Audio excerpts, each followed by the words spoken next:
that after few years, you start developing complications, side effects.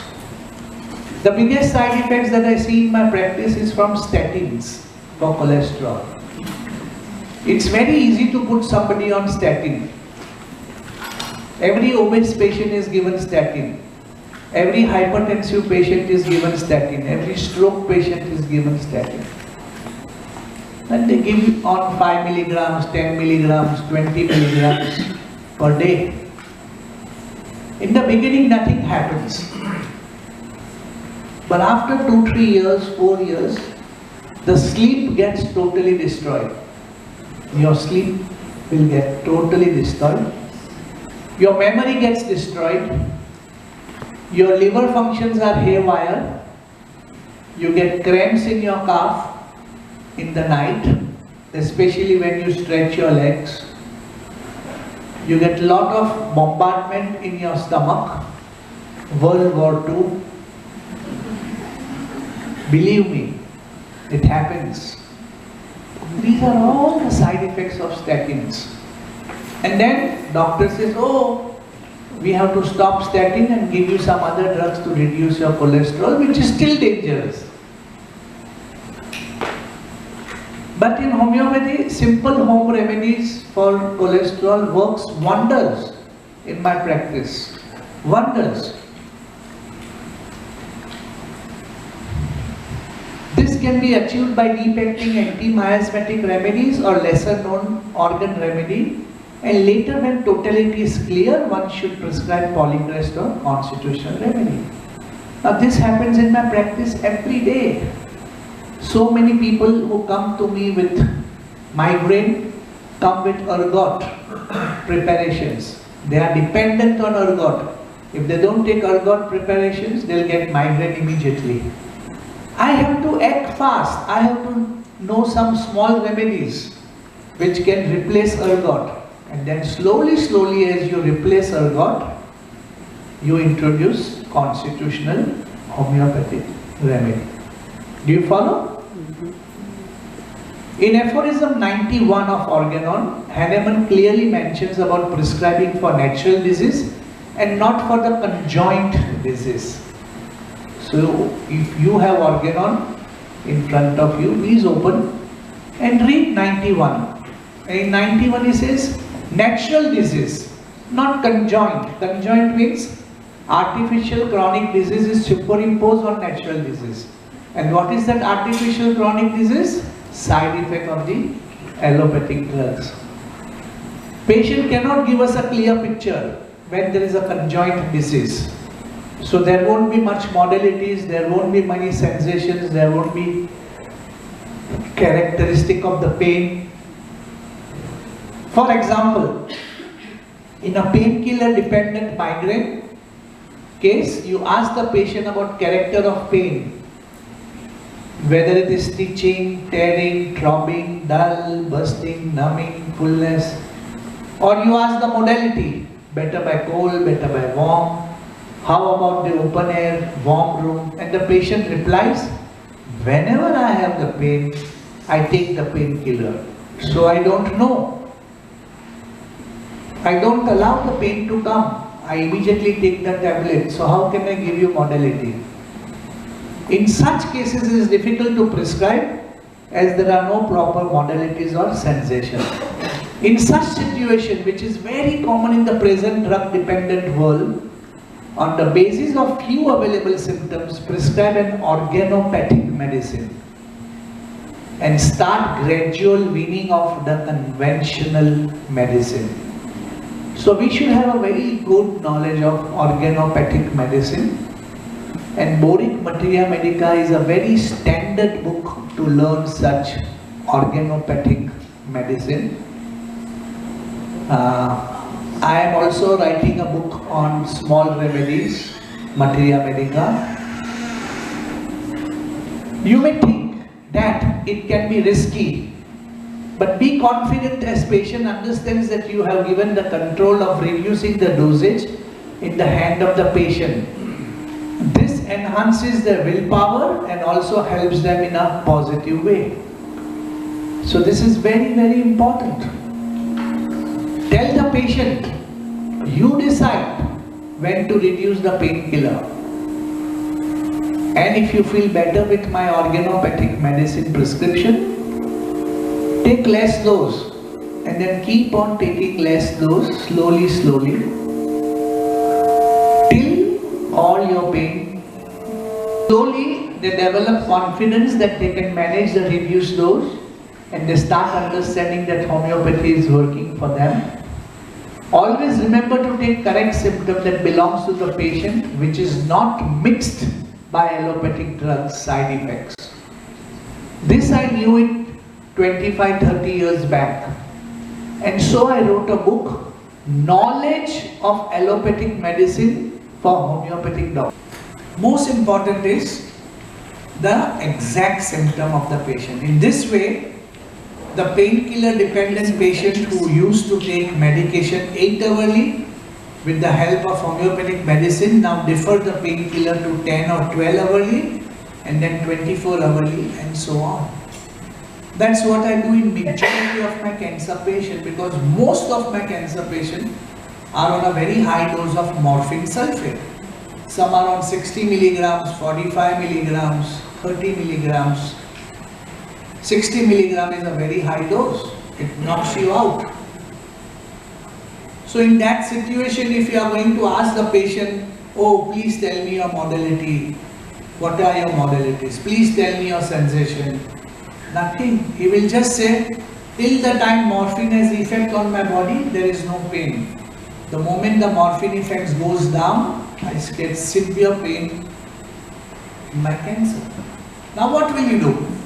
You should know how to prescribe, because there is always a scope to prescribe. That's the reason why I am giving you this lecture today. In this way, allopathic drugs medication is gradually reduced and weaned off, then later prepare the patient for constitutional medicine. In my practice, I see many drug dependent patients. Learning from my experience, I have made 6 categories to select similimum efficiently and quickly. So the first emphasis on is ailments from. Look for physical, emotional ailments from. That's very important. Past history of the patient. Allopathic drugs. Vaccinations. These are all very important to understand. Totality of symptoms. Look for PQRS symptoms. Characteristic generals, characteristic modalities. Look for mental emotional symptoms, life situations, dreams, if any. Gestures, passion and speech.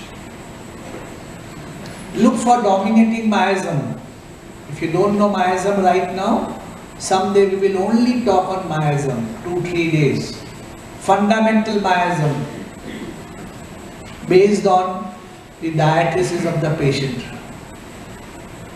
Thermal modalities, desires and aversion, food allergies, sleep pattern, libido, perspiration and menstrual cycle. These are all the 6 categories I try to constantly find in every patient. Constantly. The moment I get some answer, I am prepared for selecting a constitutional remedy. Now if you apply all the 6 strategies, one can easily get the right remedy. This is the most simple and easy way, similar to homeopathic practice by Kent, Herring, Lippert and Margaret Tyler. If you read their cases, if you study their cases, you'll easily come to know they were constantly working on these 6 strategies, trying to find out what is good in the patient so that they can select a drug. Cases where there is not enough suppression and the symptoms are still very virgin, that means patient has not taken any allopathic drugs and he comes to you directly. In a nutshell, remember the following points. Miasmatic totality, totality of symptom, mental emotional symptoms and PQR. Now whatever I have said so far belongs to the domain of 153 and 209 aphorism. So whatever I have explained you so far comes under the domain of these two main aphorisms. 153 is very, very important to understand. Where Hahnemann says, peculiar symptoms in a patient are always there and it cannot be hidden from a treating homeopath. It cannot be hidden. That's what he says. But you have to be very observant. Like see, I showed you some acute cases, correct? And you could see from the acute cases exactly, what were the peculiar symptoms. When the above criteria are considered and the steps below followed, a correct prescription can be made. This method which I suggest is time-tested, scientific, systematic, logical, based on solid principles and not confusing. Step 1. Make a miasmatic diagnosis. Ascertain which is the dominating presenting miasm. Step 2. Assess the totality of the symptom. Essence, keynotes, peculiar symptoms. Always see that the selected remedy covers the dominating as well as presenting miasm. Select the remedy which covers the miasm as well as the totality of symptoms. How do I assess presenting miasms? This can be achieved by head to foot assessment of the symptom. Through clinical manifestation of diseases, example anxious, timid, impatient, nervous individual who has complaints of nervous palpitation, nervous diarrhea, nervous asthma, mentally are very active but physically are very weak, are usually psoric. They belong to the domain of psoric. Psychotic miasm can be identified when the patient has a tendency to make everything secret. They are suspicious, weak memory, tendency to produce hyperplasia and hypertrophy of the tumors. Syphilitic can be identified as destructive, slow, depressed, alcoholic at physical level of all sort of degeneration, necrosis, ulceration, etc. Aberrant immune response like hemorrhage, prolapse, weakness of tissue leading to varicose vein, hernia are the manifestation of tubercular miasm. At mental level, the patients are very restless, adventurous, bold, loves traveling and explore things. Through psychic essence, nature and character of an individual case, example suspicious, jealous, exploiting the nature represents psychosis, destructive and cruel to animal represents syphilis, stubborn and challengeable and adventurous nature represents tubercular miasm. We can diagnose the miasm from each different aspect. Reference to the hair falling, alopecia with dry lusterless hair and barn-like dandruff is psora. Circular or spotty baldness is psychotic. Diffuse hair falling is syphilitic. Thick yellow crust in the hair is tubercular. In reference to the taste, burnt is psoric, fishy is psychotic, metallic is syphilis, and taste of pus is tubercular. In reference to the pulse, nervous tachycardia is psoric, bradycardia due to hypertrophy of heart is psychotic, irregular pulse due to cardiac arrhythmia is syphilitic. In reference to bowels, nervous diarrhea is psoric, atonic constipation is psychotic, bloody stool in ulcerative colitis is syphilitic, and bleeding piles is tubercular. In reference to the pain, neuralgic pains are psoric, joint pains are psychotic, bone pains are syphilitic, and pains with exhaustion are tubercular. Now these are just examples I am giving you. This is not a complete list. Remember that. Diathesis. Diathesis means tendencies. Diathesis means predisposition. Will always help to diagnose the fundamental miasm, like eruptive diathesis is psoric, rheumatic, gouty, proliferative diathesis is psychotic, suppurative hemorrhagic diathesis is tubercular, and ulcerative, malignant and necrotic diathesis is syphilitic. Soric secretions are watery, mucus and serous. Psychotics are purulent, yellowish, sticky, acrid, putrid and offensive.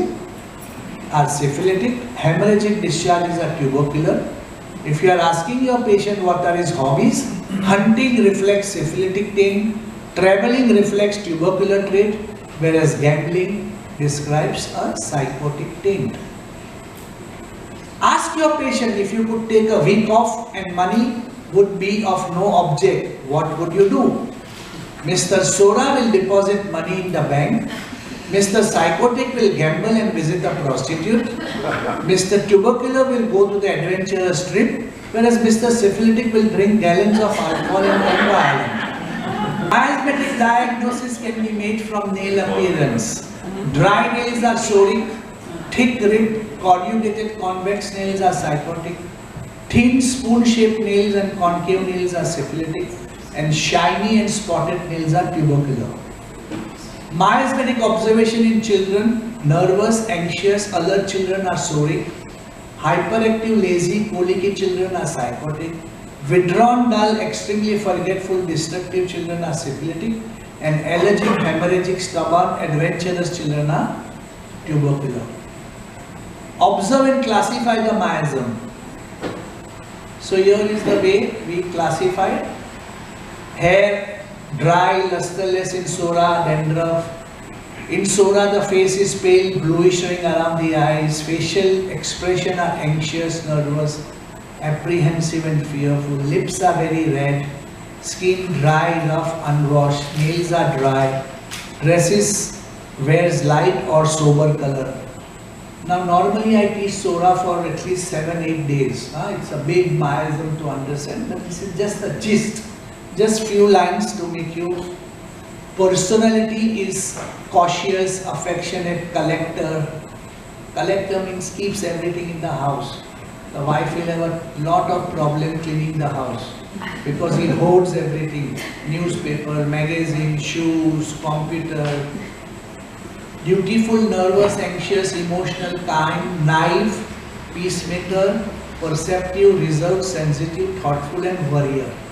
So what I have written in red line are very important.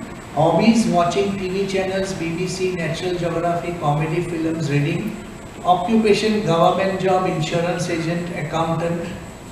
Psychotic: hairs are fishy smelling, circular spots, puffy face, edematous face, large head, mentally greedy, cunning, exploitative, jealous, suspicious. Lips are thickened, skin is thickened, fish scale, lichenified.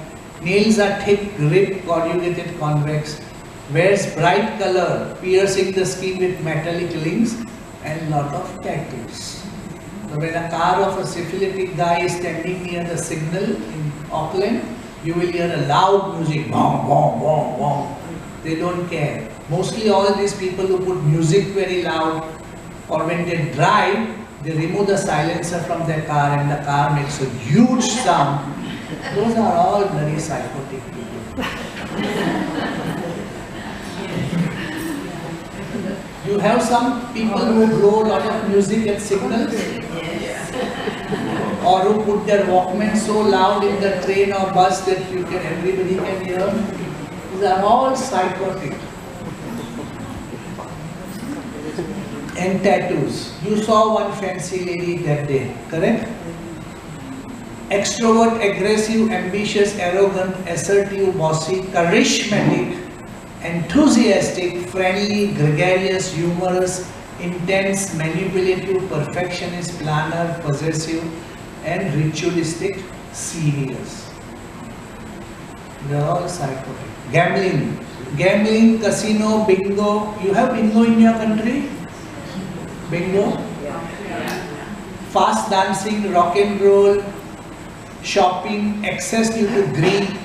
Occupationally, the psychotic people are chief executive officer, dictators, very successful dictators, running casinos, horse racing, bookie, lawyer, pimp, policeman, politician, stockbroker, detective and undercover agent. James Bond.